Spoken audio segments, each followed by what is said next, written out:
2026 imefika. Na ngoja nikwambie ukweli bila kumung'onya maneno.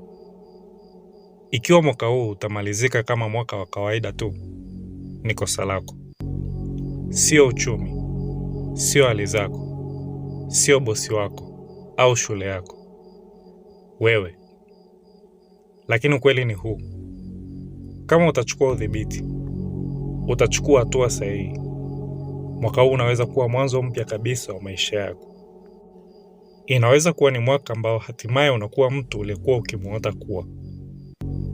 Mwaka ambao unaacha kutoa visingizio na kuanza kuishi kwa madhumuni.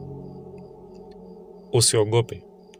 Katika video hii nitakupa mwongozo hatua kwa hatua wa jinsi ya kufanya 2026 kuwa mwaka wako bora wa maisha. Fuatana nami hadi mwisho na kisha fanyia kazi yote nitakayoyasema. Namba 1. Chukua udhibiti kamili wa maisha yako. Ngoja nikueleze ukweli wa moja kwa moja. Hakuna kitu kitabadilika hadi utakapokoma kulaumu wengine. Wazazi wako tayari, marafiki zako tayari, serikali tayari, visingizio tayari. Chukua udhibiti kamili wa kila kitu katika maisha yako. Makosa yako, fedha zako, afya yako, akili yako. Ikiwa kuna kitu kinachofeli maishani mwako, wewe ndiye sababu kuu. Na ikiwa wewe ndiye sababu kuu, pia wewe ndiye suluhisho. Hatua za kuchukua. Andika kila eneo maishani mwako ambalo aliko pale unapotaka liwe. Jiulize, ni sehemu gani ya hili inayohusiana na mimi? Tengeneza mpango wa kuchukua hatua ndogo mara moja kurekebisha hali hiyo. Udhibiti ni nguvu, na nguvu ni uhuru. Namba 2. Tengeneza mpango na weka malengo makali. 2026 si mwaka wa kutembea bila mpango. Unahitaji ramani, na si malengo ya kawaida yanataka kuwa tajiri tu. Unahitaji malengo maalum yanayopimika na yasiyokinzana. Ukweli ni huu. Watu wanafeli kwa sababu hawajui wanacholenga. Wanatumaini tu mambo yatafanyika. Tumaini ni kwa watu wasio na nguvu. Hatua za kuchukua. Gawa 2026 katika mihimili ya robo mwaka. Weka lengo moja kubwa kwa kila robo ambalo linakutia hofu. Andika hatua ndogo ndogo za kila siku na kila wiki zitakazodumu na kufanikisha lengo. Angalia na rekebisha kila wiki. Kumbuka, lengo bila mpango ni ndoto tu, na ndoto hazibadilishi maisha, bali nidhamu hubadilisha. Namba 3. Shinda akili yako.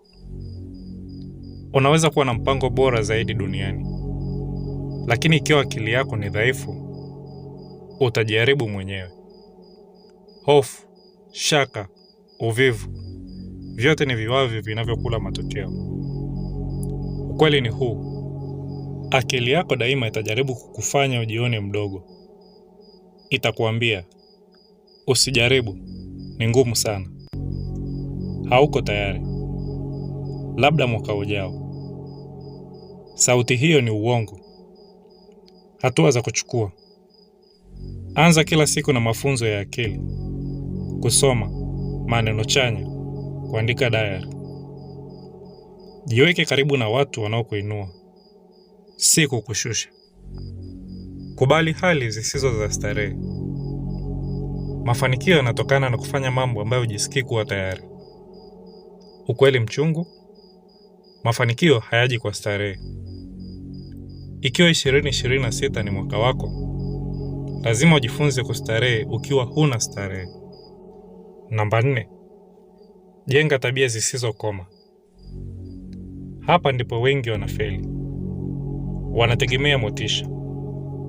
Motisha ni uongo. Inakuja na kuondoka. Kinachoshinda ni tabia, si matumaini. Ukweli ni huu. Maboresho ya 1% kila siku hujikusanya na kuleta matokeo makubwa. Lakini kutokuwa na hatua ni kama ndoo inayovuja. haiwezi kujaa. Hatua za kuchukua: tambua tabia moja au mbili kuu zitakazobadilisha maisha yako. Kusoma, mazoezi, kuweka akiba, biashara ndogo. Zitumie kubadilisha tabia kwa kuzunganisha na tabia ulionayo tayari. Fuatilia maendeleo ya kila siku na fanya linalowezekana. Kumbuka, mafanikio hayajengwi kwa hatua moja kubwa, bali kwa hatua ndogo ndogo za kila siku unazoendelea nazo ndizo zinazoleta mafanikio makubwa. Namba 5, chukua hatua makini na thabiti. Sikiliza, mipango, akili, tabia hazina maana bila hatua kubwa na thabiti. Lazima uwe tayari kushindwa, kujifunza na kuendelea haraka zaidi ya wengine.